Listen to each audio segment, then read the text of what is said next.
আসসালামু আলাইকুম রহমতুল্লাহ নাহমাদুহু ওয়া নুসাল্লি আলা রাসূলিহিল কারীম আম্মা বাদ।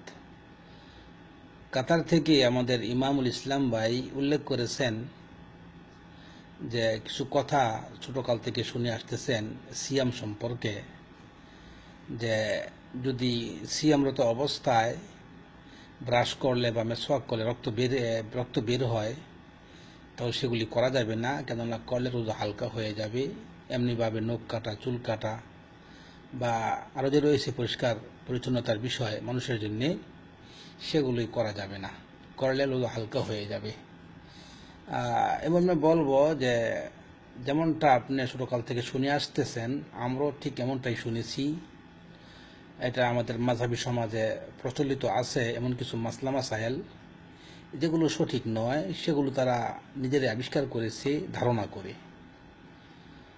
এই হলো বিষয়। আর তৎকালীন সময়ে মানুষ এত কোরআন ও হাদিস নিয়ে এত ঘাটাঘাটি করতো না, বরং দাঁড়িয়ে আছে, টুপি আছে আর জুব্বা পরেছে, তিনি হুজুর, তিনি যা বলেন সেটাই সঠিক।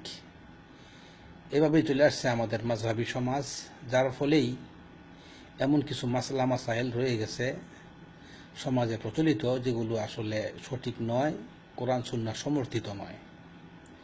তাই বলবো যে সিয়াম যে সকল জিনিসে ভঙ্গ করে সেগুলো হলো স্ত্রী সহবাস, খাদ্য গ্রহণ, পানি পান করা এবং উত্তেজনাবশত বীর্যপাত ঘটিয়ে ফেলা। এমনিভাবে যে খানাপিনার অন্তর্ভুক্ত বা খানাপিনার প্রয়োজন মিটায় এমন কিছু খাওয়া বা পান করা, যেমন স্যালাইন ইত্যাদি। তারপরে ইচ্ছা করে বমি করা, তারপরে মহিলাদের হায়েজ নেফাস হলে এগুলি ঘটলে রোজা ভেঙে যায়। এগুলোর পক্ষে স্পষ্ট দলিল রয়েছে। এমনিভাবে রোজা ছাড়া যায় বেশ কিছু কারণ রয়েছে, সেটাও বলে দিচ্ছি। যেমন অসুস্থ হলে, যেটা কঠিন অসুস্থ, যার দ্বারা সে সক্ষম নয় রোজা রাখতে, তাহলে সে রোজা ছাড়তে পারবে। এমনিভাবে মুসাফির ব্যক্তি, সে স্বাধীন, ইচ্ছা করলে রাখতে পারবে, ইচ্ছা করলে সে ছাড়তেও পারবে। এমনিভাবে গর্ভধারণী মহিলা যদি প্রয়োজন হয় সেও রোজা ছাড়তে পারবে। এমনিভাবে দুগ্ধদানকারণী মাতা, সেও রোজা ছাড়তে পারবে। এবং আরও বলবো যে আপনার কোনো বিপদগ্রস্ত মানুষকে রক্ষা করতে গিয়ে যদি রোজা ভাঙতে হয়, সেটা অবৈধ রয়েছে। যেমন কেউ আগুনে পুড়ে যাচ্ছে অথবা কেউ পানিতে ডুবে যাচ্ছে, সেক্ষেত্রে রোজা ভঙ্গ করে হলেও তাকে উদ্ধার করতে হবে, বৈধ রয়েছে। এমনিভাবে যুদ্ধের ক্ষেত্রেও যদি প্রয়োজন হয় তাহলে রোজা ছাড়তে পারবে, যেগুলো পরে করে নেবে।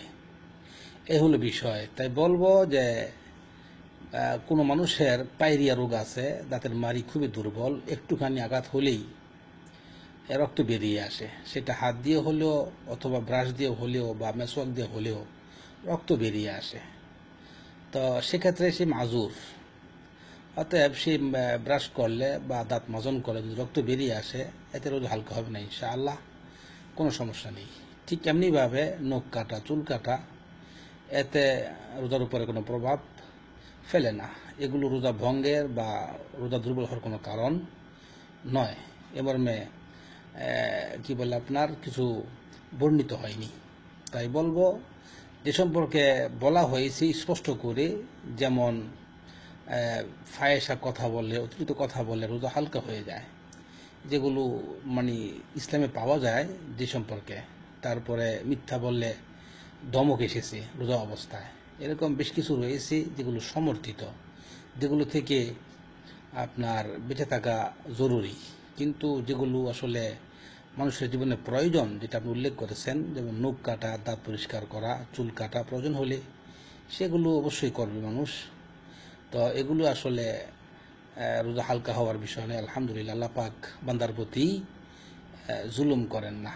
তারপরে অনেকে বলে থাকেন এমনটাও সমাজে যে আমাদের মুখে যে লালা বা থুতু জমা হয় সেটা গিলেও যাবে না, সেটা গিললেও রোজা হালকা হয়ে যায়।